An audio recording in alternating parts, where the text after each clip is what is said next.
Hello, everyone. This is Colin once again, and you are listening to the Dreaming in Symbols podcast.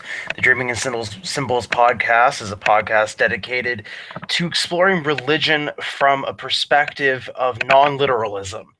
Uh, and similarly reductionism as well. While most arguments and discussions around religion are centered upon a materialistic reductionist hyperskeptical perspective on one hand versus another perspective which is usually dogmatic and literalistic in nature, Dreaming in Symbols seeks to provide a counterbalance to this particular discussion by providing a emphasis on looking at religion from a psychological perspective, a non-dogmatic, non-literal perspective, and interested in looking at topics of mythology, history, religion, etc.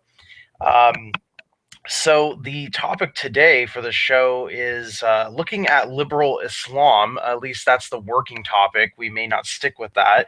Um, I have potentially two guests with me, and I think one just came into the chat. He and I have never met before, and I'm probably going to butcher your first name. I apologize, but is it Zershan? And Yes, if so, oh yeah, great, okay, good. So I just want to thank you for joining me today, and it's good to meet you. great to meet you as well, and thank you for having me.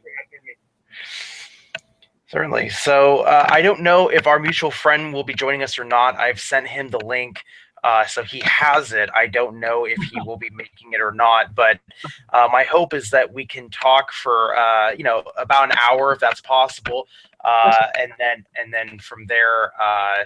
I'll just be taking the show solo to do kind of like my last half hour bit. But um, so all I know, all that our mutual friend told me about you is that you're an Ahmadiyya, and so I'm wondering to begin with a sort of umbrella topic of liberal Islam and whatever that might mean.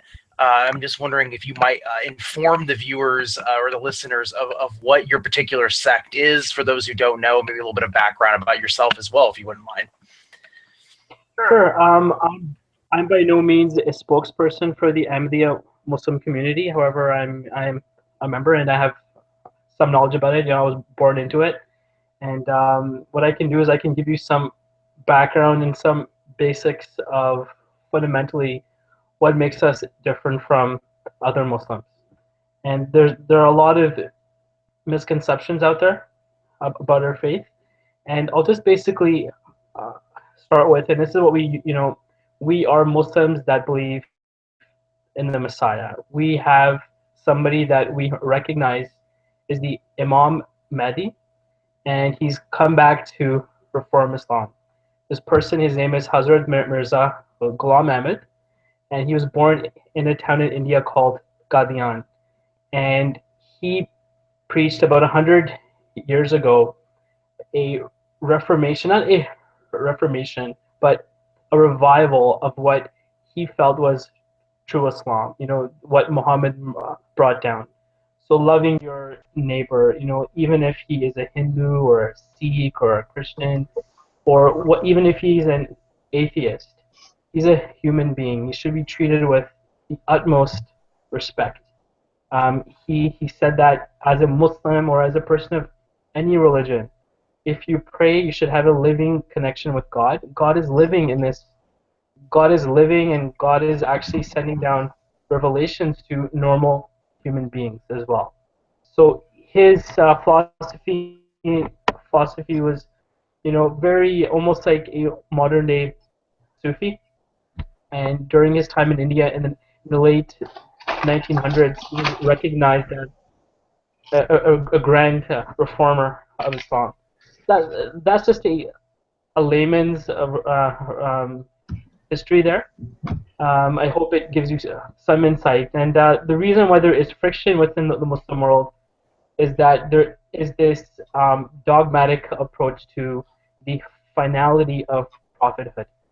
And some Muslims, the so-called mainstream Muslim Sunni Islam, and they are they have this concept that after Muhammad, peace and blessings of Allah be upon him, that there are not supposed to be any other prophets after him, but they are expecting Jesus to actually return. Our assertion is that if there's going to be a reformer, he should be from the ummah or the family of Prophet Muhammad, and we say it's this person. His name is Hazrat Mirza Ghulam Ahmad, and we recognize him as a subordinate prophet to Prophet Muhammad, just like Moses was to Jesus. Hope that helps.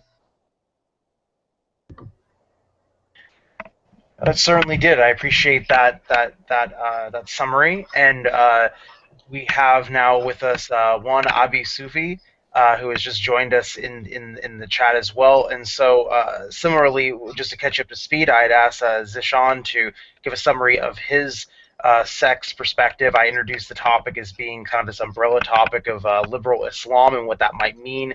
And so we can pretty much take the discussion wherever we'd like, but I wanted to thank Juan Abi Sufi for coming in.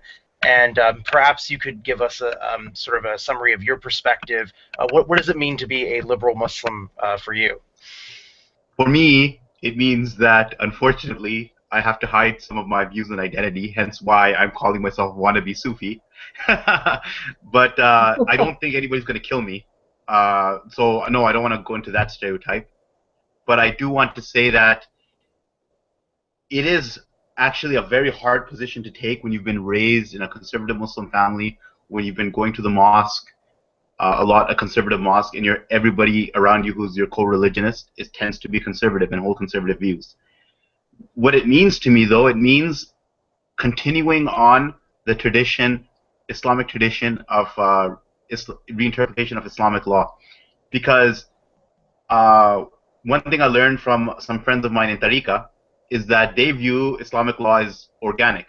Now, I don't agree with all of their views, but I certainly agree with the view that Islamic law is an organic movement, and I think that in so many ways the community has kind of stopped doing that overall. I think in some ways, I think I'm generalizing here, but on issues like homophobia and things like that, a lot of Muslims are not exactly, like, let's be honest, they're not exactly progressive on those views, and the argument, of course, is that maybe they're right. Maybe it is a sin. I don't want to argue that. I do want to say, though, that we have an entire community of people, and not just LGBT, but all sorts of people that I don't think should be marginalized for their views. Because some of them want to be Muslim. Some of them love this community. But, there's certain things that marginalize them. Now, and that's where I kind of feel that in some ways you have to be an outsider to sometimes openly call yourself a liberal Muslim. You know what I mean? And I do find, like, ever since I took this position, I still hold a lot of conservative views, right? Like, I just cited sexuality. I'm not a scholar. I'm not going to give any fatwas on that, right? So I'm not going to try and proclaim what Islam really teaches or what it doesn't. What I do advocate, though, is a community, not a community that at least has room for reinterpretation. So I personally, what I believe, I don't know what Islam. I'm not informed enough to say what Islam really teaches in some regards, but I do think I do want to see, a place where very divergent Muslims of different views can meet and still look at each other as brothers.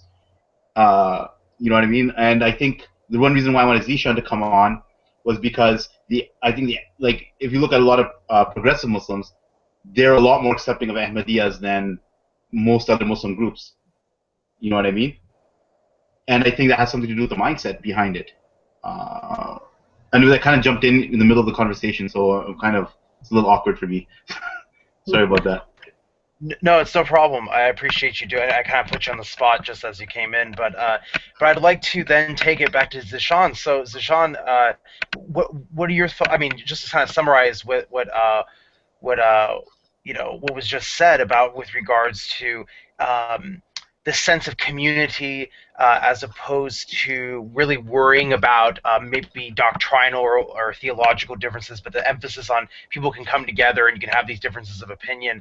I don't know, Zishan, what are your thoughts on what was just said? Um, for me, it's with Wannabe, he's an intelligent guy. He's gone into really in depth into the schools of thought of Islam, and for me, it's a little bit more simpler.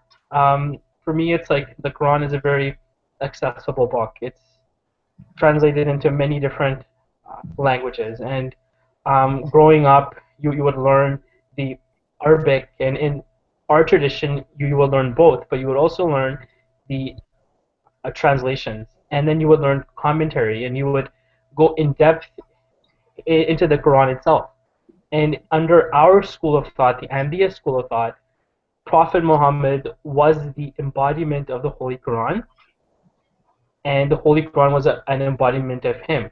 So we put a lot of emphasis on the Holy Quran, and we don't put as much emphasis on the Hadith. Reason being, there are some that are authentic and some that are not. So the ones that support a Quranic viewpoint, we follow those. Now the reason why I'm bringing that up, for us and for me personally, faith is a very simple thing to understand. If you read the Quran from start to finish, you realize that there are many things that are sin. Having sex before marriage is a sin. If you read anywhere in the Quran, it's the same punishment you would get if you had sex with a person of your same uh, of the same sex. And at the same time, if you're homosexual or you're whatever you are, you must be given respect. You must be given love. You must be given human rights. And there is no reason to hate or persecute people who we may not agree with that lifestyle, but if you read the Holy Quran again and you see that Lot, the prophet that's mentioned by many Muslims, he only gave his arguments against that lifestyle. He did not himself enact any physical punishment against homosexuals or people that were of a different mindset. These were people that were there to enlighten and educate. So my perspective is very straightforward. I've heard of all these different schools of thought in the Islamic world, and to me they're important. But it's more important for me to read the Quran myself and not put it in the hands of other imams and scholars. It's for me it's like God can help me understand His own book. And for a lot of MDs, we read it. We're encouraged to read it ourselves. We're encouraged to ask questions, and if we're not satisfied, then we have to ask. At the same time, you have to be critical critical yourself. So that's my perspective. And I also wanted to give credit to Wannabe as well. He's one of the very few people I know, very open mind and a very brave guy. I really appreciate a lot of his points, and I wanted to thank him for this opportunity. Thanks, bro.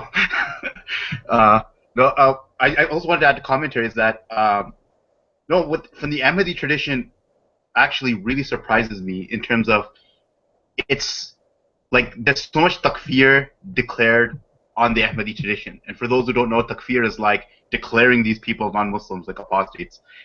But they're very close. Like the way they practice, the way they recite, the way they read the Quran, they use the same commentaries as Sunnis. I'm actually utterly surprised at how ostracized they are. Nobody has problems with them even being liberals. They just have like a doctrinal difference. But for all intents and purposes, if I can just interject, yeah. the only reason why there is a difference, and if you study the history, these are political reasons. We are highly organized. And we are a threat to any government that has, has, how can I put it? In Pakistan, we were a threat to the incoming Saudis that wanted to exert Wahhabism influence in Pakistan.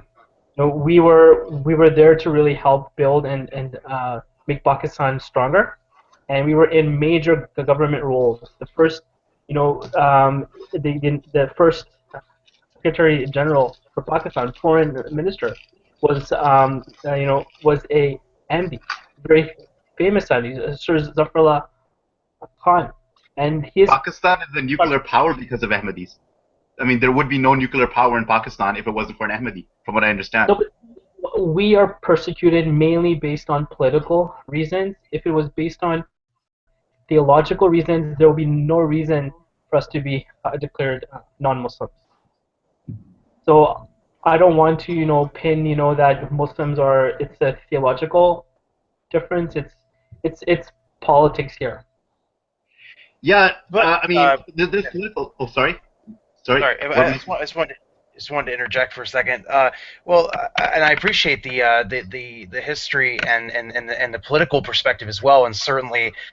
One could probably argue that most conflicts amongst groups of people is usually socio-political.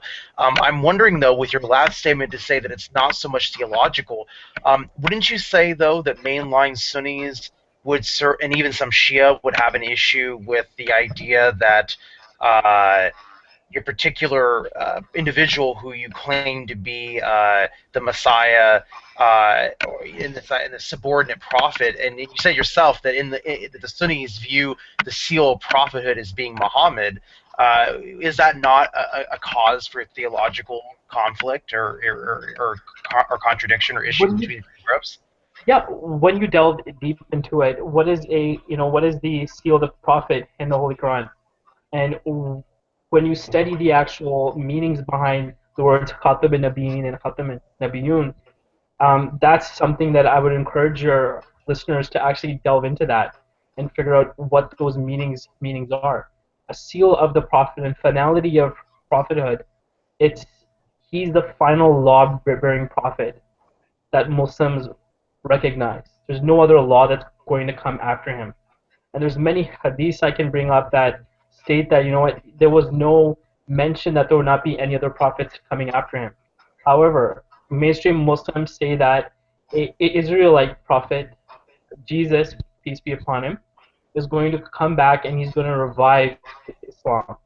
So theologically, it's like if he came back, Jesus, for example, and I'm just throwing out a hypothetical scenario, a Shia Muslim can get up and say, well, he hasn't come back according to the signs I'm looking for. Or he could simply say, in the Holy Quran, he is an Israelite prophet. He's not a prophet for Muslims, and he can be rejected very easily. See, theologically, there are Muslims that actually pray to graves. There are Muslims that do things that are very divergent from Sunni Islam. Shirk. But when they take the Shahada, yeah, people call that shirk. But when they take the Shahada, Muslims are duty bound to consider them Muslims. That's what Prophet Muhammad has taught us. Our only difference is that we believe that Prophet Muhammad, like Moses, like Abraham before him, was a spiritual father. His teachings are so great that his perfect follower can rise up to the status of prophethood, like Jesus did after he followed the Torah. He was an amazing human being. He followed the teachings of Moses. He became a prophet of God according to our religion. So we believe for a reformer to come, he must come in the Ummah of Islam. It's a very simple concept. So nobody has to believe this. That is fine. But to then throw us out of the pale of Islam, we have been saying this since the 1800s, and all of a sudden in the 1970s, we are all of a sudden called non-Muslims when that's when the full aggression was happening in the subcontinent of South Asia, when you had liberal Islam strong, and then when you had all of a sudden this Saudi Arabian-backed, Wahhabi-backed, American-backed, um, you know, uh, force that wanted to keep the Soviets at bay. So casualties of that were liberal Islam, and our sect in 1974 was declared non-Muslim by the government. So it's to me, it's clearly not a theological issue; it's a political issue, and more people need to do research on that. Colin, you want to say something or? Yeah, I was just going to say I appreciate again the refocus and the additional information, and certainly I also appreciate your call for people to do more research into your sect. I think that that's very important for those who haven't done much research into it. It's been a long time since I've read about your particular sect, but when I was first looking into Islam, I think the first copy of the Quran, or one of the earliest Qurans that I had, was the one by Maulana Muhammad Ali, and his Okay. commentary, and also I think just by pure accident stumbled across some of the other literature without really knowing that it was of the particular sect that we're talking about right now. Good, good, and that basically we are no different than mainstream Muslims. We love our ummah, we love our fellow Muslims. We have no animosity, no matter how much we might be persecuted. We are, firstly loyal to our fellow Muslim brothers. We're fiercely loyal to our Prophet. We're fiercely loyal to our fellow human beings as well. So I'm glad you didn't notice anything different. There has been a big smear campaign too against Ahmadiyas. Like I remember I was talking to somebody, and I was like, "Why are Ahmadiyas so persecuted in Pakistan? They're just like us, right?" And then the guy's like, "Oh, did you hear what these Ahmadis did? They did like really bad stuff." And I'm like, "Really? What?" Like, I haven't seen anything in any official records, but it's interesting how many conspiracies have even been spun in Pakistan about Ahmadiyas. Um, that it's actually quite sickening to be to see how marginalized you guys are. Like I mean, my ex-wife, when I was talking to her once, I was trying to argue with her that Ahmadiyas are my brothers, and she's like, no, no, no, no, no, no, no, they're not. You just can't accept them. No, they're absolutely Shias, maybe kufr, but these guys definitely are kufr. And it actually really hurt me. I mean, good thing I had a divorce, but I mean, it really hurt me to hear her say that.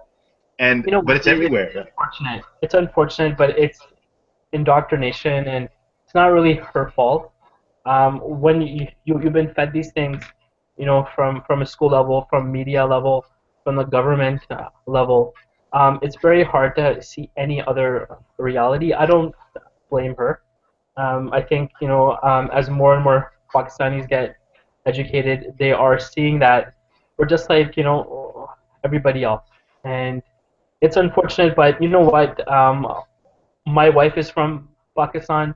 She has a lot of Sunni and Shia friends that have her back, have her family's back, and not all of Pakistan is like that. But No, alhamdulillah. Like it's just like I don't want to derail this discussion. I'm sorry. Pakistan is a very fascinating place in terms of people's public opinions. I wanted to say something about the theological arguments often used against the Ahmadiyya community is that, well, they believe in another prophet, and the Prophet ﷺ is the last prophet, so therefore they're wrong. But talking to a lot of Ahmadiyyas, I've noticed most of them refer to uh, the Khalifa of the Ahmadiyya movement to be the Mahdi or to be Jesus Christ. And for the sake of No, argument, let's say the Khalifa is just a representative, we call him, of I'm talking about the founder though, like, the and then the founder. Khalifa. Yeah. Okay. Yeah. Yeah. Yeah. I'm talking about the founder, not the Khalifa. I know is not Jesus Christ. I know the Khalifa is a Khalifa. That's different. Right? What I mean though is that the Khalifa is from that line, from what I understand.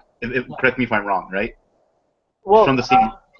from my see, here's the thing. For us, it's like we believe very straightforward that he is a prophet of God. But just like Jesus was a prophet to a law-bearing prophet who was Moses, that Jesus was a non-law-bearing prophet. He came after Moses.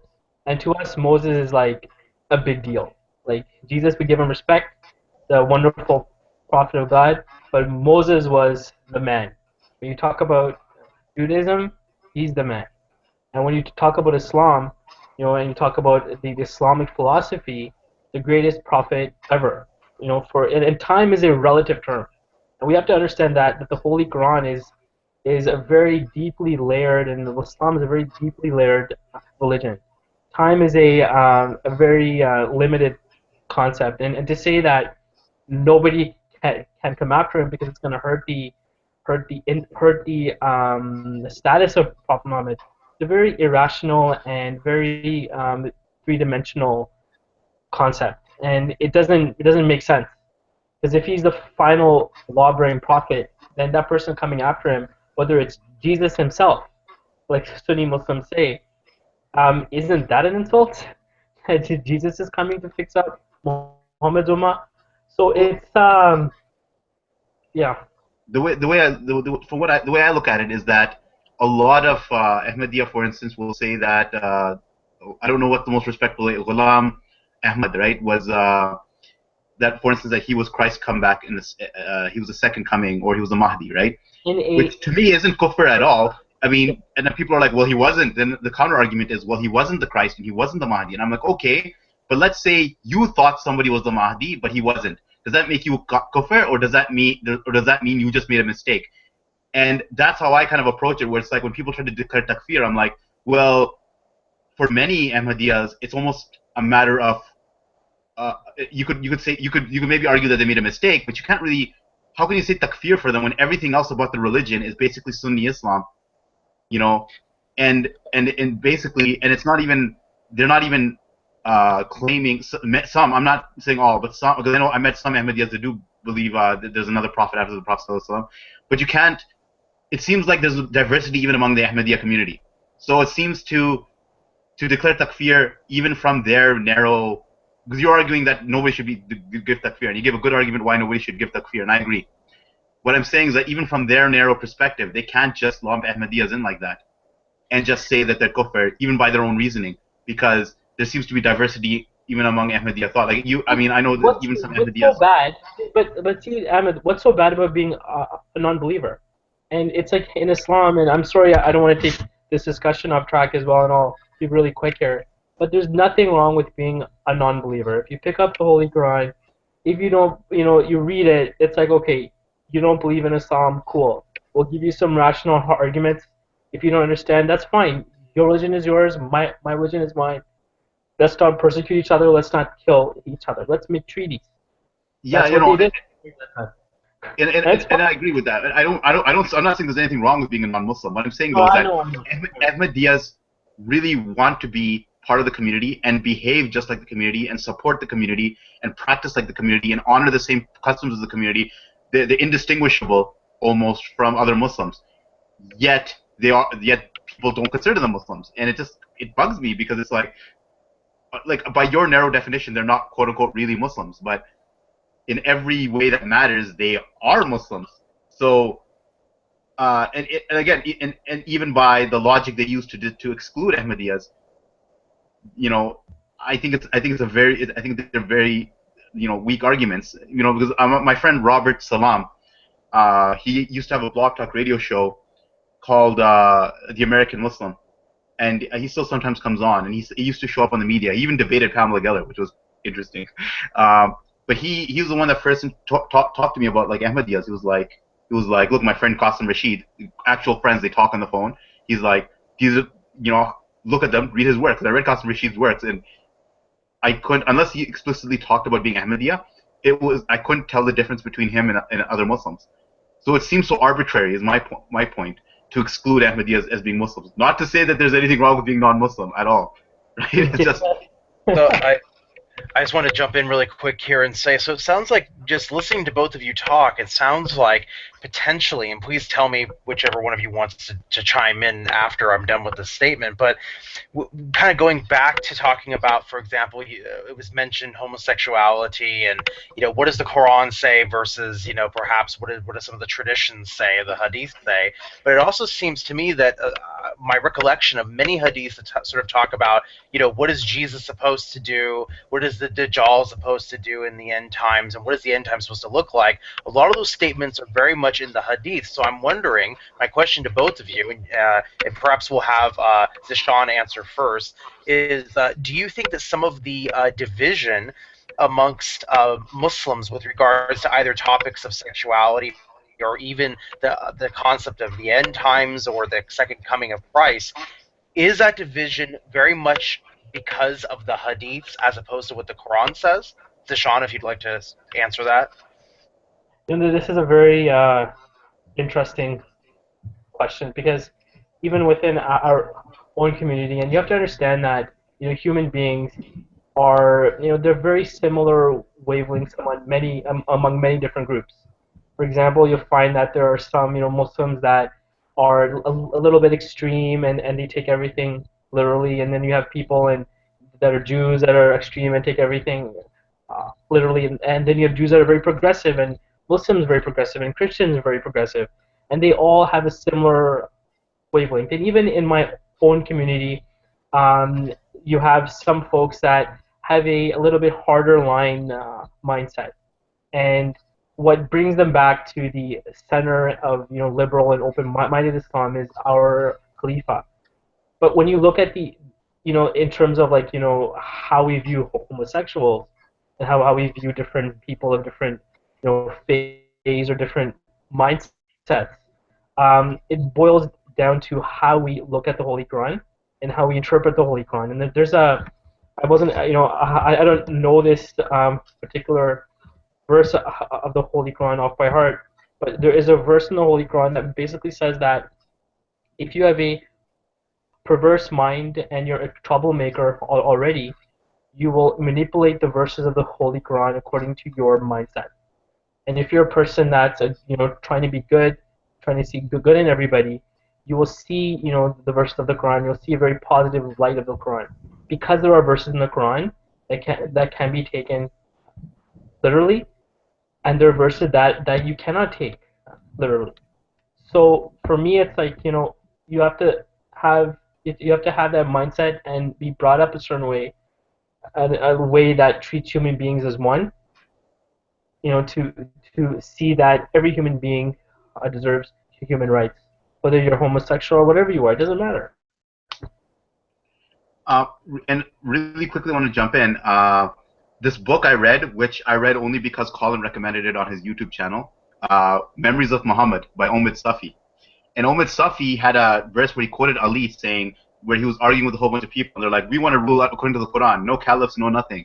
And then Ali would basically said, it's men who rule. You can find anything. He basically, I'm paraphrasing here. He basically, you can find whatever you want in the Quran, right? He's basically warning people of just basically using the Quran to, come up with any interpretation they want. And I'm basically done here. I could talk more, but anybody else want to call in? There is this one hadith that Prophet Muhammad Sallallahu he relates that during the end times, faith in Islam would rise up to the heavens. Have you heard that one? Something like that. It would rise up to the heavens, and somebody from a Persian descent would bring it down. This is among the so this is one of the the end times for us as Ahmadis. We believe that person of Persian descent is Mirza Ghulam Ahmad of Qadian, and he is a Mughal. His ancestors were Mughal. They migrated from Persia to India, and so that's just in terms of end times, that's what we see. But we have a very positive outlook in terms of what will happen during the end times. Um, we believe that there will still be many different peoples of different faiths.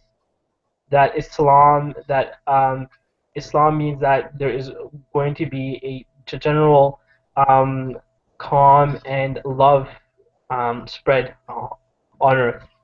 And this bloody, I'm not sure, Colin, if you know of the um, bloody Mahdi theory that a lot of Muslims have. I'm not sure if you've heard of that. That the Imam Mahdi will come back and he'll chop off heads and he'll kill the swine and he'll attack the Christian nations. We have the Ahmadiyya viewpoint totally rejects that. If there is somebody that is to come, he's supposed to spread mercy, love, and benevolence. That's our take on things.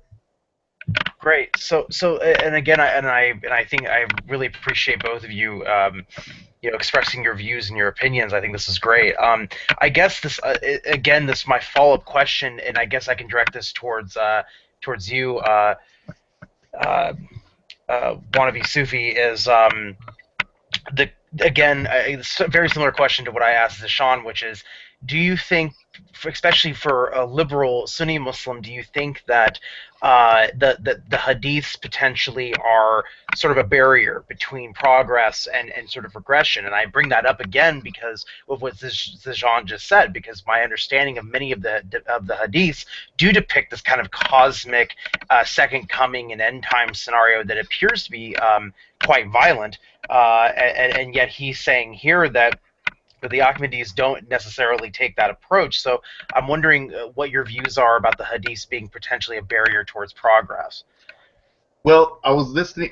It's interesting that you brought this up because Dr. Jeffrey Lang. Have you heard of him? He's a convert, but he has a very I Yes. sent you a link of his once where he has a very Jungian like archetypical what converted him to Islam is he looked at archetypes almost. He didn't say that, but just the way he was describing why he converted to Islam was the story of Adam.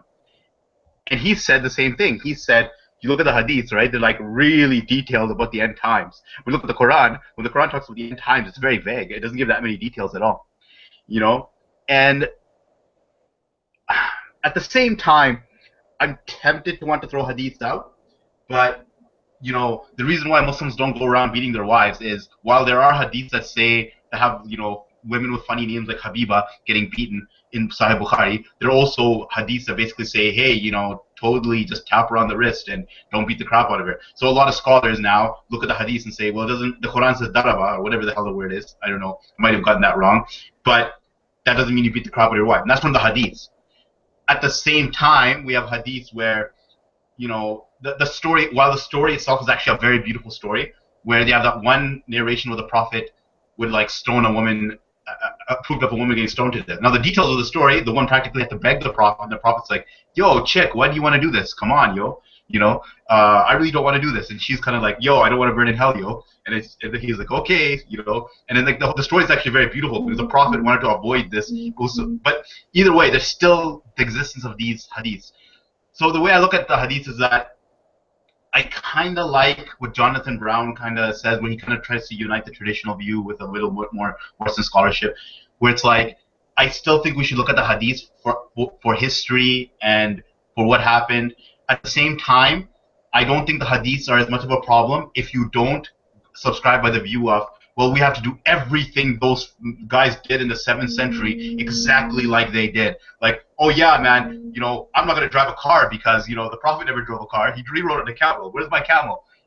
I think, I hate camels, by the way. They're horrible animals, but I think it's only a problem if you subscribe to this view that, well, Omar did this, therefore this is okay, or, Abu Bakr did this, or Abu Bakr said you can't do this. And I think that's a very limiting view of Islam. I think the hadiths still offer guidance. I still think they're wise men. They're timeless ideas that are human no matter what century you live in. At the same time, I think that Islam was meant to be an organic tradition. So I think Islamic law, and I think we need to look at them in a different light now. In terms of, we can still get morals and ethics from it, but I think we need to start. We can still look, and I think we can still look at the hadiths to get. So I still think the hadiths can guide law in many ways, but I think within reason. I think we have to stop. This is where I might disagree with Zishan. I think we should need to take up. I don't think we should look at Islamic texts as timeless as we think. I think they're timeless in their principles, like one God, one God, only fight back if people are trying to kill you. The story of Adam, the divinity within humankind. How in the story of Adam, it's about the meaning of human suffering, how it explains human suffering. I think these things are timeless. At the same time, I do think that we need to realize that this was written. Any text, literally, if God showed up in front of us right now, wrote a book, the fact he's using text means it will be dated one day. People will not understand the words or the meanings of the words as they change, and that we will look at them differently. Even if God himself came in front of us, gave himself human form, and like a Christ-like figure, and came and gave us a text, it would be dated because words themselves are not God, and words are not infinite. And I kind of look at it like that. Ahmed, if I can interject here, to be really clear, Ahmadis believe that the Quran is a timeless book. We believe that its texts are not in 3 dimensions. It transcends 3 dimensions, and this is where I get away a bit from facts. I get into more of the metaphysical here. When you read the Quran, there's multiple layers of understanding, and through prayer and through meditation, you can find the deep-seated meanings within the Quran. Now, for us, it's a very simple formula. Prophet Muhammad was the founder of Islam, and he is the embodiment of the Holy Quran. That's a very famous, thought in Islam. He is the Holy Quran. His acts were 100% a explanation of the Holy Quran. Now, if an hadith is a contradiction to the Holy Quran, that hadith, based on that formula, is not an authentic hadith. And that's such a simple, logical argument. I find it very frightening that a lot of my fellow Muslim brothers want to argue with me that, what, if why would Prophet of God, who's the mercy for all of mankind, ever stone a woman? It's just, for me, it's not beautiful. It's horrifying. And Well, no, then in the story, I understand I took the opposite from the that story. From the story, it looked like the prophet hated it. From my perspective of the story, no, but the prophet here's the hated it. thing. No, but here's the thing. That contradicts the Quran when it starts out that he taught Adam all the names, and all the names are the attributes of God. Adam was a prophet. He taught all the different prophets the attributes of God. We are meant to be, meant to encompass meant to take on the attributes of God in Islam. And Prophet Muhammad was the pinnacle of that humanity's evolution. He took mercy to the next level. He took benevolence to the next level. And those principles of God encompass everything. God's mercy encompasses everything. If you read the Quran, it's more powerful than his vengeance. His vengeance is nothing compared to his mercy. So it's very simple. For me, it's a very simple formula. The Quran is guaranteed by God to be a book that's for all time, a book that's untouched. The Hadiths have no guarantee. So that's where you talk to my fellow MD brother Qasim Rashid or Kashif Chaudhry, who I'd recommend if you can get them somehow on the show. They're much more scholarly than I am. Oh, I'm just a yeah. regular guy. Yeah. I like Zershan better because I know him better. He's my friend. But Kashif and Qasim are good guys. Like, I talk to them too. Kashif is a solid dude. Qasim Rashid does a lot. And Robert Salam, he doesn't really go do anything in the public now. But even Robert, even if you can get all those guys on the show, they all know each other, and they're really good on talking about this issue and Islamophobia. And Ali Rivzi got into a big argument with Kashif too. So you can talk on new atheism with them. They have some good interesting. They have some very interesting. Like, if you can get them on the show, that would be very interesting actually. Yes, it would. Yeah. Yeah, I would be certainly open to any future discussion or topic. It's a little early in the show for me to talk about what future episodes I do have planned coming down the pike here, but certainly I wouldn't be opposed to that. But I enjoyed I'm enjoying the back and forth between the two of you. I think it's great. So I think though you mentioned something very interesting just now. Wannabe Sufi, the idea of timeless principles as opposed to literal application of certain laws. I mean, and that's that last part's my own wording, literal application of laws. And I'm wondering if we can say a little more about this difference between timeless principles and literal application. I don't know which one of you wants to delve into that, or if you are interested in delving into that in more detail. Zershan, what do you think? I mean, How do you for me, for example, there's an ayat in the Holy Quran. I'm gonna try and look it up right now. It talks about the Big Bang, and it says that the universe was one closed up mass, and the Arabic word is Ratgan. And Ratgan, if you look at the translation, it's something like a very tightly woven yarn. And if you're a Muslim during the time of Prophet Muhammad, peace and blessings of Allah be upon him, you have no idea what's going on. Like, what is this? Like, this whole universe was a rolled up scribe, and it rolled up upon itself, and it was just like one little lump of yarn. That doesn't make any sense. Like, what is that, right? That doesn't make any sense. Now, when you read the Quran is like, okay, seek out knowledge, seek out knowledge. wherever you can find it, knowledge is part of your faith. That's why a lot of the Muslim thinkers, they took the works of Socrates, Aristotle, and they ate them up. For example, you have Al-Farabi. He read, what was that book? He read the Aristotle's Metaphysics like 40 or 50 times until he got it. So, that whole concept of seeking out knowledge is important. Now, the verse that I was mentioning in today's context, if you're a scientist, like a very famous Ahmadi Muslim was Professor Abdus Salam, and he says that he took inspiration from the Holy Quran when he was, figuring out what we call today the God particle. He was instrumental in that. And for him, it's like I took inspiration from the Quran, and one of the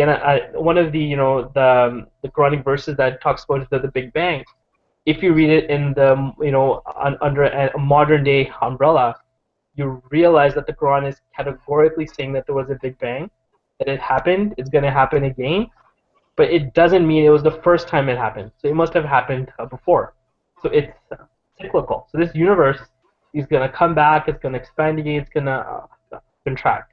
The Quran also talks about life on other planets. And it talks about life that, and when we go offline, I can send you guys links to this. It talks about life that creeps and crawls. It doesn't talk about life that is swimming in oceans, and it does exist outside our planet. Now, if you're a person of the century of Prophet Muhammad's time, you're not going to understand these verses. This scientific revolution came much later, but the Quran is even making So for me, it's a timeless book. These are timeless words, but it depends on the person reading it if he can have a sense of non-literal interpretation. The way I look at it is I'm with like Muhammad Ghilan, where scientific inspiration of the Quran, when it asks you to ask questions and be critical, I agree with that. Yeah. Scientific phenomenon, I've been actually it was Colin who first got me when Colin was during the process where he kind of left the Ash'ari creed, where we started talking a little bit about the rationalizer, and then and I mean I don't like the rationalizer. I think he has an agenda, but I do think him, Dawa Films, Muhammad Ghilan are right when they say that we shouldn't really hang on to these what we call scientific miracles of the Quran and really look at it more holistically. For guidance instead of kind of looking for like trying to say what's timeless because it has scientific phenomenon. Well, it's not a textbook, so how much can we read into some of this, right? And the ancient Arabs didn't look for phenomenon in the Quran. They let the Quran inspire them for sure. And anybody who tries to dispute the fact that the Quran was an inspiration for knowledge, there's a textbook. It's not out of print. It's $200, and I lost it. But it was written by a Muslim not a Muslim. It was a non-Muslim, a historian of science, and he was an engineer as well. And he said that the ancient Muslims took inspiration from Islam to seek out knowledge. And he said that he talks about like how scholars will talk about how God inspired them to seek out knowledge. However, when I say that I do agree with you that the Quran is timeless, and I think if someone has an open mind, if they read it, they'll get a lot of guidance. Like Dr. Jeffrey Lang, like his speech, for instance, really inspired me quite a bit. Like during a time where I was thinking about leaving Islam, I heard his speech when he talked about the story of Adam, and just the way he broke it down, and the way like he didn't look at it like, oh, God created Adam and he totally and then totally created Eve, and then they got kicked out of heaven, and like yeah, that's why we're here on earth. It was kind of there was such depth in his tafsir of the Quran story of Adam, and then I started to read that. I reread that entire verse, and I realized how much depth was in that not short, but that surah, which how much knowledge was in there when he talked about human suffering and what it means to be human, and that was such an important part for me, and that's in that regard I think the Quran is timeless. I don't like to look for phenomenology in the Quran, although I do think it's kind of cool sometimes.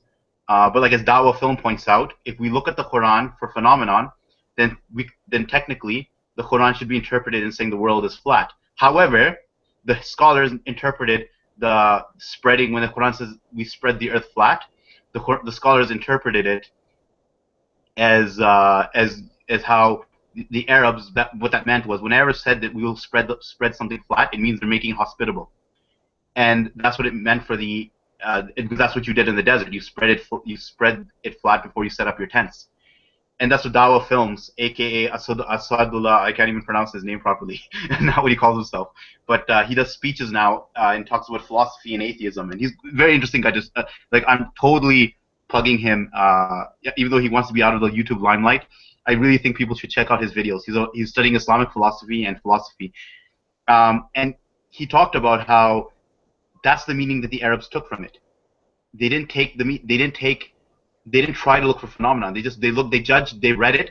The Quran was using the language of the time, so we need to look at it from the language of the time. That's not to say there isn't some really interesting things about the Quran, like when it talks about plate tectonics and stuff like that. Although the Arabs, Dawa Films argues that the Arabs did have a sense of that at the time, but still neat to see that. But I don't think it's something we should latch onto as miracles, because sorry. No, go, Colin, go, because you're the one that got me into this train of thought when I first saw your videos. It's fine. Yeah, I just yeah, no, I think this is. I appreciate again both of your answers. Thinking in terms of the scientific claims, I guess for me, one thing that became rather doubtful was not just the use of scientific claims. I think if someone reads their holy text, whatever it might be, whether it's the Bible or the Quran or the Gita, and they are inspired to engage with the physical world. I don't think that there's anything objectionable to that. One thing I will say though is I'm curious about the usage of these verses and in the Quran that many Muslims throughout I don't know how many decades now, or maybe even centuries, I don't know, have been making these claims that they represent scientific knowledge. The one person that I'm thinking of, and I don't know if anyone wants to comment on this, would be, for example, Ira in the UK and Hamza Zortzis. Hamza Zortzis attempted to really drive home the idea that the Quran clearly demonstrates the stages of embryology. And as wannabe Sufi said, it was the rationalizer who, and amongst others, who effectively put that under the spotlight. And it was to determine that a literal reading of the Quran would actually demonstrate that it does not accurately depict embryology. Since then, Hamza Zortzis and Ira, from my understanding, has ditched talking about verses in the Quran that seem to be talking about science. In other words, they don't use that in their dawah or in their proselytizing with non-Muslims. They focus more on what they call classical scholarship or perspectives, which is look how beautiful the Quran is, look how it is as a book, as a piece of as scripture itself. Let it speak for itself, as opposed to saying, look at this verse here, it's talking about this phenomena, or look at this verse talking about this phenomena. So I know this was long-winded, but I'm just curious if one of you would like to. You don't have to, but if you'd like to comment on Hamza Zortzis and Ira's subsequent backing away, because I know that at least in the Sunni Muslim community, this pissed off a lot of people. A lot of people who really looked to Ira for guidance and for dawah material, they were shocked when Hamza Zortzis said, we're going to back away from the scientific claim. So I don't know if Zershan, if you'd like to comment on that. Please, please, if I could do that. Mirza Ghulam Ahmad Qadian, the person that we actually call the Imam Mahdi, when he came and he stated his claim of being, the Imam of this time, under the umbrella of Prophet Muhammad. India during that time was a country where Muslims were not really considered a strong. The leader of the Church of England claimed that he would convert all of India into Christianity. Islam was not really viewed as anything that any religion that could mount an intellectual arguments against what it faced during its time. And he wrote a significant number of books that didn't shy away from these topics. And he didn't talk about science. He talked about religious philosophy, the concepts of Islam. And one of his most famous books, The Philosophy of the Teachings of Islam, is a book that we claim turned the tide of Islam theologically in India. Now going forward to today, um, Ahmadis don't shy away from any discussion. We openly claim that the Quran is a book for all times, and we are ready to back it up. We're ready to meet anybody. We're ready to have our speakers talk about any topic, anywhere, under any circumstances, and that is something that we actively do. Qasim Rashid, for example, and Kashif Chaudhry are just minor examples of what we do globally. And Colin, I have to tip my hat to you. You sound like a very fair and open-minded person. I really appreciate the fact that you're giving an open forum, for me to express my views, and I really appreciate that. And it's a testament to who you are. So we like to also have forums like that as well, where we invite people of different faiths, and our point of view is that we might be wrong. Let's talk about it. Let's uh, discuss it rationally. Let's not bring in emotion into it. Let's talk about these terms. This is our point of view. What's yours? And through that, we might be able to form some, level of understanding. But again, those scholars in the UK you've mentioned, unfortunately, I don't know who they are, and it's kind of sad they had to, you know, push back. Because if I had to push back and say, embryology isn't accurate in the Quran, I would not be a Muslim right now. And I don't know if you believe me or not, but I would give up my faith, and I'm openly ready to do that. I just need, I find it very odd that you would then step back from it and then start talking about it spiritually. To me, that's really odd. Um, Well, but again, it's not. if somebody's able to show me, I'm willing to leave my faith now. I have no issue with that whatsoever. But the thing is, Hamza's sources didn't back out of it like, okay, this is just not timeless. It has nothing positive to say about. He didn't say that, but he used to try to argue the Quran from a scientific point of view. But science isn't You just, can't oh, do look at these that. facts. Look at the world. Yeah. Hamza Yeah. tried to. Science is also a method. It's mostly a methodology in its essence, but it's also theories built up. It's about paradigms, right? And you can't. Yeah. And you can't. And the Quran doesn't use scientific language. So so trying to base everything on phenomenon in the Quran by itself was a mistake that Hamza's sources made. But as Muslims, we're so insecure that we want to seem like, oh look, we're hip, we're logical, right? That we want to push this. And I'm not saying, because I actually do think the embryology, despite the rationalizer's video, I still think the Quran is quite interesting in how it describes it. The difference is though, I wouldn't use that to say this is from God. I would use that to say, isn't that neat? Isn't that interesting that the Quran does that? I wouldn't use that to say that this is a complete miracle. I would say, wow, it touches on this to prove its point, to argue its point about the miracle of birth, the miracle of creation, of life. You know what I mean? I would. Hamza Zor says what the problem was he was evangelizing with it, right? There's nothing wrong with. I still, even though I don't look at the Quran like this, there's nothing wrong with looking at the Quran and saying that it's the literal word of God, because other religions do that all the time. Are we gonna This begrudge is them? awesome. I mean, you know what the thing is? This is amazing. If you want to evangelize on those things, right? And you cannot hold up your arguments to a rational somebody who's bringing counter arguments. That's beautiful because you know what? That is a soup where true knowledge gets promoted. And if there's ignorance on the side of Muslims, then this is a good thing. These concepts should be openly discussed, and this is fantastic. To me, this is amazing. Where he was challenged, and then he either he couldn't rise to the challenge, and he fell back. Then if you ever on Facebook and you see the interactions between Kashif Chaudhry, who's a doctor in the United States, and the other person who you mentioned, which I totally forgot his name, Ali Rivzi. Ali Rizvi. Those are The guy's been on like the David Pakman show. Joe Rogan interviewed him. It's interesting how Joe Rogan doesn't interview Mubin Sheikh. Oh, I wonder why? Because he completely wrecks that narrative of on terrorism. But God, we'll talk with God's side, and they'll talk about how stupid Muslims are and how it promotes terrorism. But they won't talk to an ex-terrorist. They'll never talk to an ex-terrorist. I do like how David Pakman did have Mubin on, so I'm not talking about David Pakman. I'm talking mostly about Joe Rogan. Really disappointed in him. I really looked up to Joe Rogan, and I just saw him like he just you'll have Sam Harris on a million times, but he won't bring they'll make fun of Reza Aslan, but not once did he bring Reza Aslan on. He brought C.G. Rollman on, but again, they didn't really talk about Islam more than politics. But I'm getting way off topic. My point is, that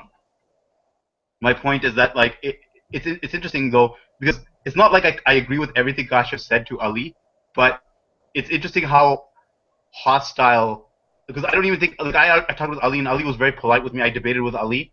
I disagree with him. And I think Ali is way too close to Sam Harris and some of these other and like in two very protective of Ayan Hirsi Ali. And like, dude, I saw a picture I posted on my Facebook a picture of Ayan Hirsi Ali, putting her arm around Pamela Geller. Now Pamela Geller hates Tariq Fatah, and Tariq Fatah is a darling of the right wing. Okay. But she hates Tariq Fatah, okay? And Tariq Fatah is very conservative and very critical of Muslims, like very critical of Muslims, to the point that he says that anybody who even believes in Pakistan is an Islamist. So this guy's not friendly towards Muslims in any way, but he's too much of a Muslim for Pamela Geller. Irshad Manji started to get doubted and attacked by them. Basically, every Muslim reformer I've seen Pamela Geller hates them, except for Ayan Hirsi Ali. Except for Ayan Hirsi Ali. Somehow that one reformer is a real reformer, but all the other reformers just happen to be all secret terrorists and all that stuff. Now, okay, I'm gonna get back to my original point, which was that Ali Kashif. But it's interesting to see how I think because Ahmadiyas don't have the stereotypical, they're not they're again, like I said, they're just like Sunni Muslims, but they don't have none of the baggage, right? So I think it's very difficult to argue and be like, oh yeah, if you follow the Ahmadiyya philosophy, these pacifists, these guys who have never done any terrorist attacks in history, they're totally going to lead you to terrorism, who have never done anything evil. So I found that whenever Ahmadiyyas are in debates with anti-theists, they can't really say anything to them because it's like, the Ahmadiyyas have such a clean record so far. Even their own caliphate is like pro-secularism. The caliph is like, I'm just a spiritual leader here, guys. Go follow your government's laws. I don't want any Islamic law. So you can't even call them Islamists, but so I thought the exchanges between Ali and Kashif, I was surprised at how hostile they got, because you would think that they would actually agree more than disagree, considering that Kashif is very obviously anti-jihad because he's an Ahmadiyya, and guess who kills Ahmadiyyas a lot? We are anti-physical jihad. We're not anti fixing yourself up, reforming yourself, and being a good person. Yeah, but you're anti but you guys are like very much like you don't have you guys do believe in fighting for self-defense, but even then you guys avoid even then I think you guys really lean towards non-violence a lot more than any other Muslim group. Your soul is more important than your life. You have a life with God afterwards, and it's not worth it to do anything to harm another human being. And this is a Muslim thing, man. This is not just anything.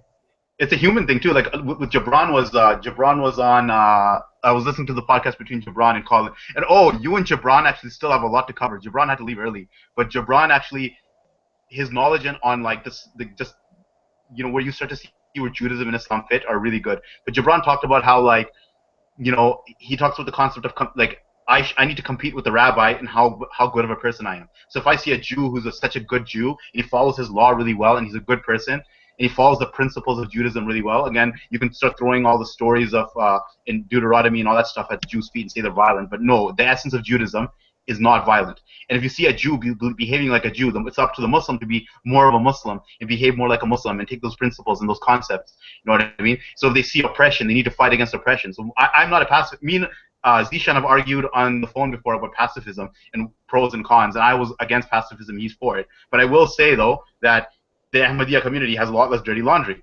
So seeing Kashif and Ali Rivzi talk and argue about science in the Quran it's just interesting to see how ostracized Kashif ended up getting for his views, because Kashif isn't. You can't make that argument that Kashif is at all an Islamist apologist. I mean, he's a very devoted Ahmadiyya. He's literally a spokesperson for the Ahmadiyya community, and yet people still try to say still try to say he excuses Islamic extremism, but he constantly posts against it. But because he contradicts that narrative, that anti-theist narrative, I think he's just hated. I think Kashif is just really No, disliked. I think hated is a very strong term. I think Disliked. I think he is respected, but you know what? I guess you know what he doesn't fit that narrative.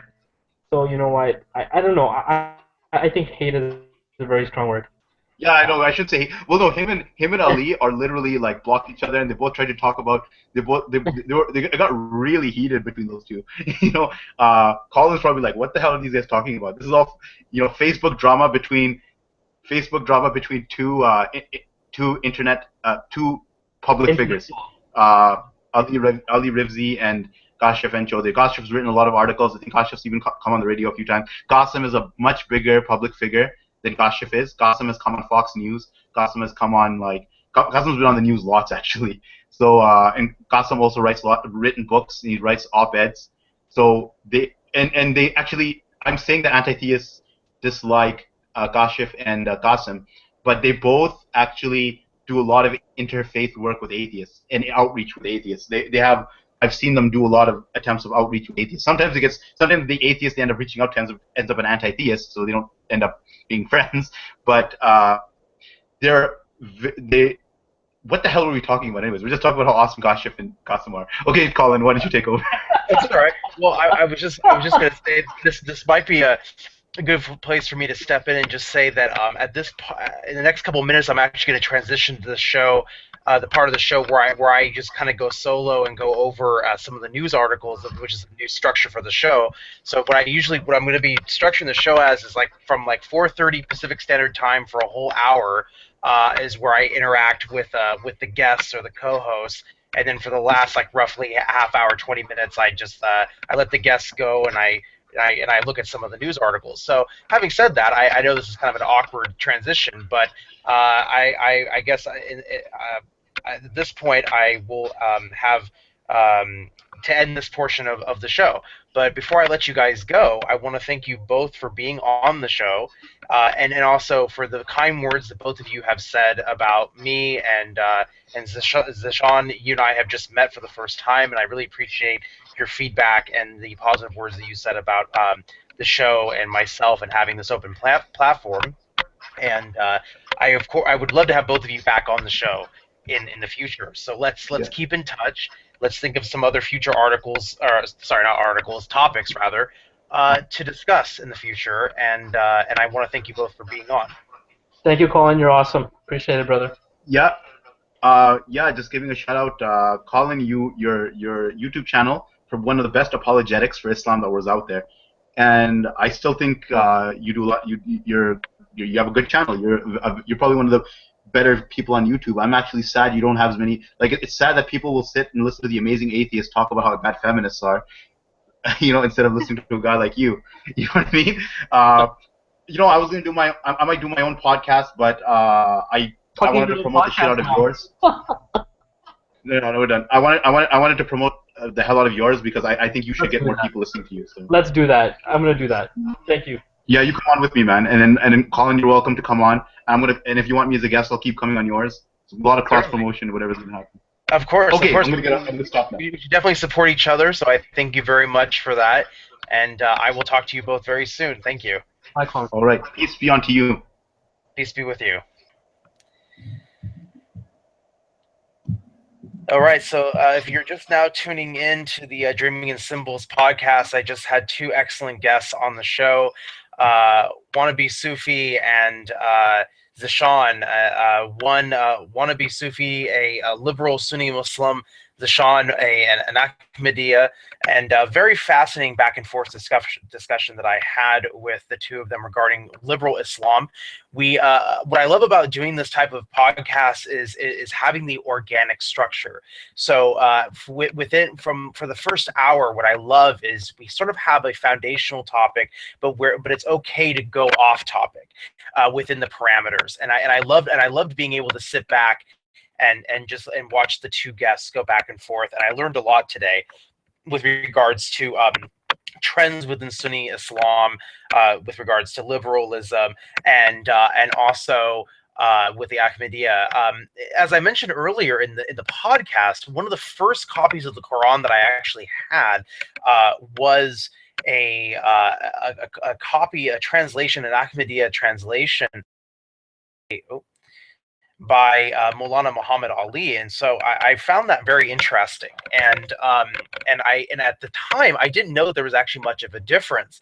This was very early on when I was looking into Islam, probably back in 2006, 2007, when I was a senior in high school, and I graduated from high school in 2007, and so I started to read some of this Ahmadiyya literature, and I had no idea that there was a distinct difference between them and Sunni Islam.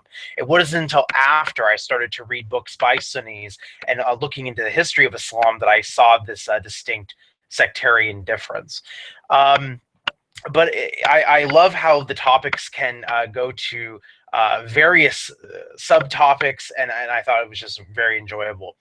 So within this last about 20 minutes of the show, if anyone would like to chime in, any listener or anybody who's watching this would like to come in and maybe have a discussion with me, feel free to message me either on YouTube, also my Facebook page, the Aussie CDA Facebook page. If you're following me on Twitter, somehow send me a message and I will give you the link to the Google chat, and you'll be live on the air with me. If you'd like to comment on what was just discussed, or if you would like to just talk about anything, please let me know.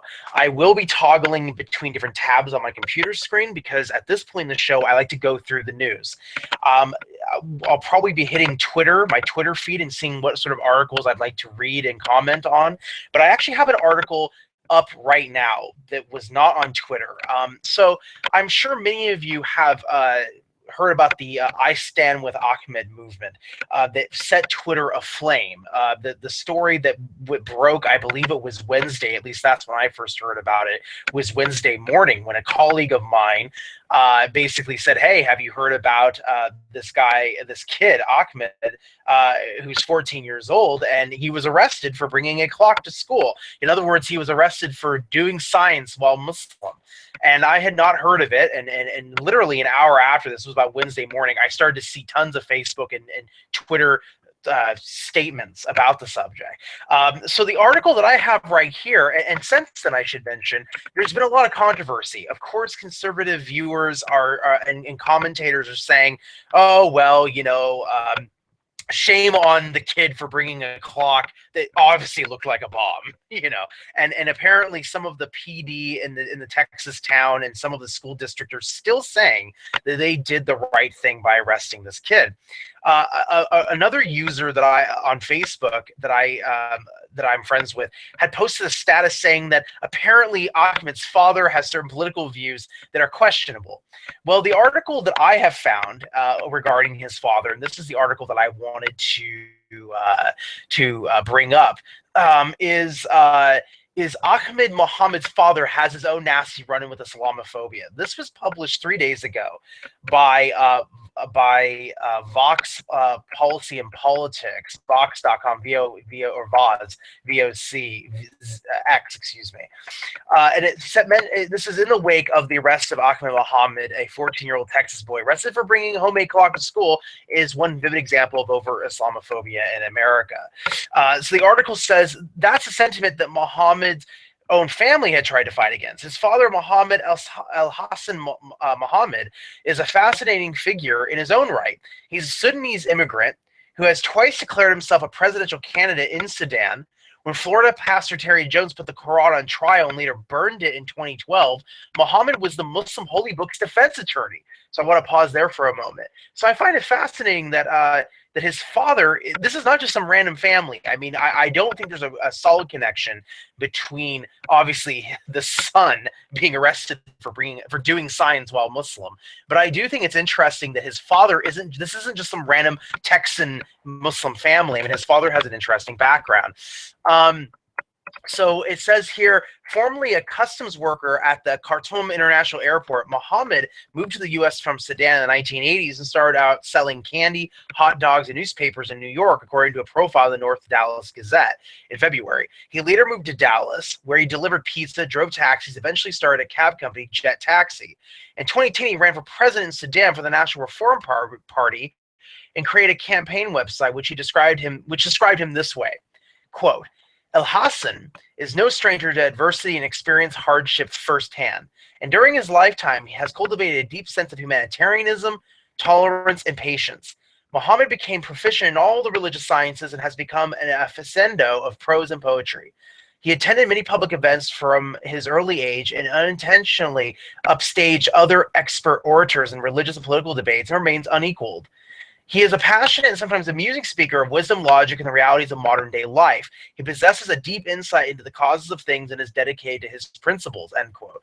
So one thing that I think is interesting, just to start off right off the bat here, is that his perspective, the father's perspective, seems to run counter to some of the statements that I've seen that he's somehow questionable. So moving on, though, what I'd like to move on is it talks about his run-in with Terry Jones, which I think is an interesting thing. But I just think that the fact that this kid's family is now in the news, regardless of the father's political perspective, I still think it's very problematic that this kid makes a clock, brings it to school, and his teachers just assume that it's a bomb and have him arrested. I just think that that's mind-blowing.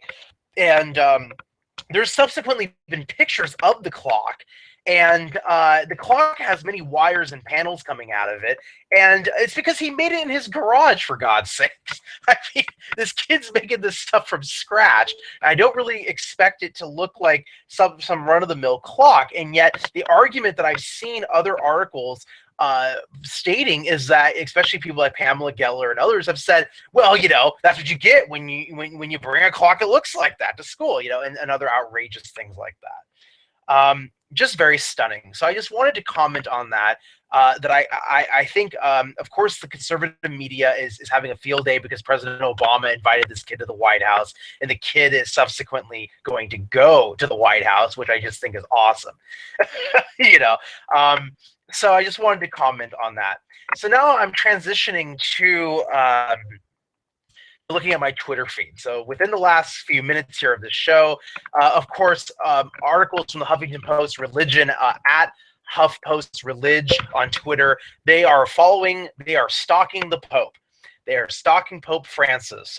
He is in Cuba right now, and I think it's just fascinating that people are certainly following his movements for his North American tour, and it'd be very fascinating to see what conversations the Pope has. I know that at my own work, working at a library, a new book with Pope Francis on the cover was just released, The History of the Popes. I have not read it myself, but I certainly think that it would be a good read. It talks about basically the legends of the first popes going back to St. Peter all the way up to Pope Francis, and I think that it would be a fascinating read. I'm forgetting the title of it, but I'm sure if you Google History of the Popes and recent book, you'll probably be able to find it. But Pope Francis is a fascinating guy, and I think that it's great that he's doing this outreach to various communities. Scrolling on down, a article posted by Ex-Muslims Forum at CEMB_forum on Twitter, an article posted having to do with the refugees and the issues with the Syrian refugees. Again, this is something that many of us, and I mentioned this in, I think, the last episode, because I read an article that had to do with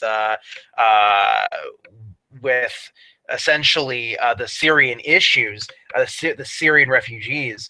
I really, really think that again, this is becoming more of a crisis.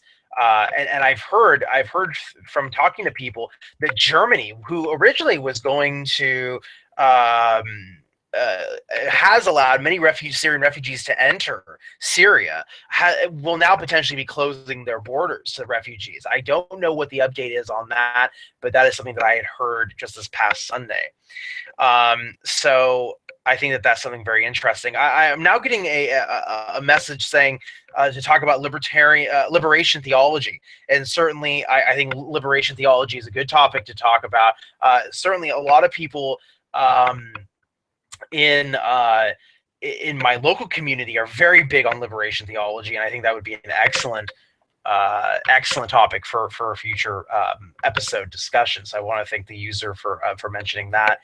I'm just toggling back now to my Twitter feed here to see what else I can talk about. I've got about 10 minutes left in the show. So again, if anyone would like to chime in, if anyone would like to call in, please send me a message and I will certainly give you the link. So far, I'm looking and no one on Facebook, Twitter, or YouTube has sent me a link saying, yeah, I want to chime in, let me in.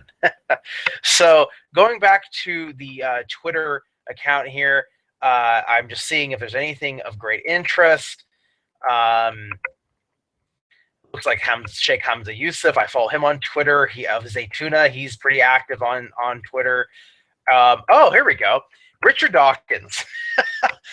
I talked to one of my best friends is an atheist, and I actually hope to have him on the show. Maybe if not 2 weeks from now. Maybe a week after that. But what I love about we regularly talk about Richard Dawkins, because our joke about Richard Dawkins is that since he's retired, Twitter is like his new best friend. I think Richard Dawkins is one of the most consistent people to be tweeting constantly. I feel like almost he has like a new tweet every like 2 hours. And seeing some of the things that he says. But I just scrolled down and saw Richard Dawkins, and just to advertise, at Richard Dawkins on Twitter, said, no, Christianity today doesn't support stoning, killing apostates, judicial amputation, child marriage, suicide bombing, honor killing. It's just like, oh, Richard. And I think obviously we know Richard Dawkins, certainly no stranger to controversy. He has tweeted many a controversial tweet, and that does not surprise me at all. Again, when people make statements like this, I'm wondering who is he talking about when he says no Christianity today. So even as a Swedenborgian, as I consider myself now, which is a very small denomination within Christianity, certainly I would say, yeah, okay, Christianity, but aren't there radical Christian groups like in Africa that like the Lord's Army and members of Christian groups in Uganda, and what about Somalia and Nigeria? I mean, doesn't child marriage happen? What about all these groups that do these things, such as killing apostates, child marrying? He didn't even bring female circumcision into his tweet, but I mean, I think it's a very gross generalization to pin this on. To say that Christianity, but no, he does not say it in this tweet. We know what religion he's comparing it to. Unfortunately, he's comparing it to the religion of Islam. But again, I think this is, again, lazy argumentation. And granted, I might be being accused of splitting hairs here and being a damn liberal who likes to split hairs. But even as an ex-Muslim, I cannot stand it when people do these overgeneralizations. I think it's ridiculous to start a sentence with Christianity says or Islam says. Whose Christianity are you talking about? Whose Islam are you talking about? Because certainly we can find many of examples of Christian groups who have been doing really, really messed up things around the world, and I just don't think that it's a fair statement. So while I've favorited and liked a number of the things by Richard Dawkins, I will have to agree to disagree with the intent of Mr. Dawkins, Professor Dawkins' latest tweet as of 3 hours ago. Going on down the Twitter feed, I'm going to bridge a gap between something that I saw on Facebook and something I am now seeing in front of me, which is a article by CNN, so at CNN on Twitter, that has to do with Matt Damon's new movie coming out called The Martian. I mention this because there was a Jungian scholar that I follow on Facebook who said that the Martian could be viewed in a psychological way or in an archetypal way, meaning that the Martian, being a human who is left on another planet, could be a new myth for the collective psyche, in that we constantly love to look into sci-fi because of our dissatisfaction with our current world. So that the future human, or the self, the individuated self, is something that we tend to look beyond ourselves and our current predicament, and look towards a hopeful future. So I just wanted to bring that up. I know that's a completely random transition from talking about Richard Dawkins, but I just thought I would bring that up. I do intend on seeing The Martian, and I'm very curious to see what Jungian analysts have to say about it once it is viewed in the future. It didn't take me long to run into Richard Dawkins again on my Twitter feed. 3 hours ago, he also stated a completely different tweet. He said, the Bible and the Quran are approximately equally evil, but the evil recommendations of one, but not the other, are nowadays usually ignored. Well, that didn't take him that long, now did it? Just very interesting, to say the least. Like I said, Richard Dawkins, he's very, very consistent with his Twitter feed. New York Times opinion, at New York NYT opinion, about 3 hours ago, an article that says it's time for the church to allow married priests. So naturally, I'm going to have to click on that in the last 5 minutes. I'll try and summarize this article in a nutshell here. You're getting it all today. We're getting Ahmed Muhammad and his clock. You're getting Richard Dawkins. You're getting The Martian and the Jungian implications. You're getting excellent guests from earlier talking about liberal Islam and the Ahmadiyya sect. So now we're going to wrap it up with My Father the Priest, the New York Times article. I love it when the New York Times does this. They've got these excellent titles, My Father the Priest. And it says here, quote, when anyone asks what my father does, I say he's a retired teacher. He did, after all, teach high school science and Latin, so I'm not lying. I'm just not telling the whole story. My father, married to my mother for 45 years, is a Catholic priest. Not a former priest, but a member of the clergy in good standing in the Roman Catholic Diocese of Bridgeport, Connecticut. Especially on a date, that's a conversation stopper. Despite his 100% Italian background, my dad grew up Methodist in Providence, Rhode Island, in a family with anti-Catholic leanings. His grandfather, from his perch outside his grocery store, used to refer to any passing priest as the devil. In his mid-20s, seeking to deepen his faith, my father explored different churches, a midnight service at the Episcopal States branch of the Anglican Communion, and from Roman Catholicism. Hebrew stories about growing up in Italy always held special resonance for him. When the priest held aloft a statue of the baby Jesus, she got emotional, saying she was reminded of the Catholic chapel she had worshipped in as a child. My father believed he found his place. My dad was ordained an Episcopal priest in the 1970s. He studied at Oxford, and I'm sort of summarizing the article here for the sake of time. But it says here that at Oxford, he devoured the writings of one of England's most famous Catholic converts, Cardinal John Henry Newman. Even his children weren't immune. So here he's had kids at this point as an Anglican priest. His parents my parents named me Mary Benedicia, a name that invokes images of Wimple Benedict nun. That gave my brother the middle name of Becket, after Thomas Becket, venerated by both Catholics and Anglicans as saints. So when Pope John Paul II issued a pastoral provision in 1980 allowing qualified married Episcopal priests to convert to Catholicism and retain their ministry, my father applied. In 1984, after 2 years of preparation, he was one of the first priests ordained under this process in the United States. That's fascinating. I did not know. I just want to end quote for a second. I had no idea that Pope John Paul II even did that. In the 1980s, allowed qualifying Anglican priests, regardless of whether you're married or not, to convert and become a Roman Catholic priest. I think that's fascinating. I mean, and so you've actually got priests, apparently, according to the article, that are not, that don't, they have kids, right? So in the Middle Ages, the discipline of celibacy spread throughout the Western Church, in part to adhere to the priesthood, and in part to protect church property from being passed on to wives. It has been enshrined priest the kind of pragmatic solution to a pastoral problem. An announcement of simplified rules for annulments. Proponents of priestly celibacy rely on symbolic and practical arguments for maintaining the tradition.